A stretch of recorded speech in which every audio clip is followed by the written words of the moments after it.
The Fox Texas trio is back to discuss that interview with Texas Secretary of State John Scott.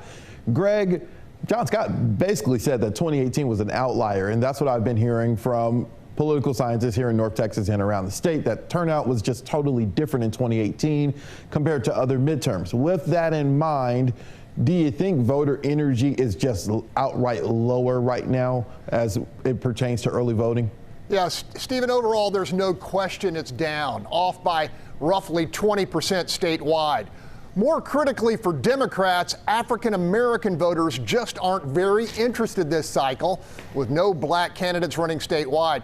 And despite a massive effort to energize youthful voters, 18 to 29-year-olds are once again underperforming in a big way, at least in the early vote. I saw numbers this week that had nearly 3 out of every 4 early votes cast coming from Texans over the age of 50, with Republicans outpacing Democrats by 12 full points.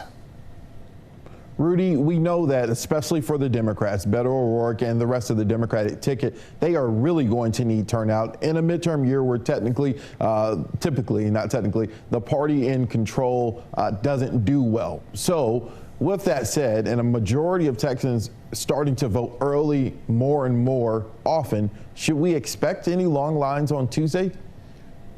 Yeah, you know, Stephen, I really, going off of what Greg said, it feels like that there was all this energy and then the gates open and the Democrats just stumbled out of the gates. It's really weird, perplexing. But Democrats apparently will need some kind of big change, which is why my one word earlier was avalanche. Tuesday, of course, that has to be a big turnout day for both sides. That's understandable. But overconfidence about the outcome, now that could hurt the Republicans with some no-shows. So Democrats need an avalanche of voters swarming to the polls for them, or they're going to get swamped by an avalanche of that predicted red wave, right? So top Democrats started sounding the alarm this past Wednesday. We had the president's democracy is in the balance speech. Bill Clinton was rolled out. And even here in Big Blue Austin, Travis County Democrats were scolded, warned that red leading residents in Williamson County to the north, they're turning out more than them. Now, that's not in the raw count, but percentages, which is an example of how the panic button is being hit, right? Rudy, you used a lot of buzzwords, swamped, swarmed. Let's change gears just a little. Greg, voter confidence has been a big thing just nationwide, but Texas is no stranger to that as well. Following 2020, Governor Abbott called for an audit of the elections in big counties like Dallas, Tarrant, Harris, and Collin counties. John Scott said that audit should be done in December. He said in the package that there's not going to be any eyebrows raised. President Biden won the election. Donald Trump won Texas. Do you think the audit will help Texans who are leery about the voting process, make them more comfortable, or is it just lip service? Look, Stephen, I think to some degree it may. Now, in your interview with Secretary Scott, you addressed the added scrutiny we are getting here in the state's most populous county. And as a front row witness, I can tell you we clearly deserve it. The March 1st primary here was a debacle, with Harris County's democratically appointed election administrator misplacing 10,000 ballots and not even coming close to meeting the state's mandatory 24-hour deadline for counting the vote. My point is this: we as a state are returning to a system that closely resembles what we had in 2018, minus the pandemic accommodations.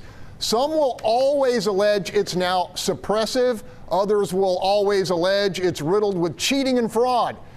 That said, I think a majority of Texans will be satisfied with a process that's largely honest and gives anyone qualified to vote plenty of opportunity to cast a ballot that will be accurately counted.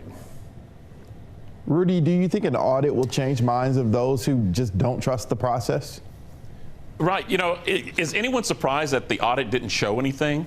There's no aha? Of course. You know, everything in Texas, other than Harris County, which was a train wreck, I agree with Greg.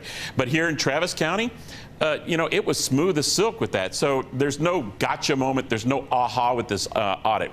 With that said, as Greg likes to say, this is the age of being offended and a time of doubting the vote.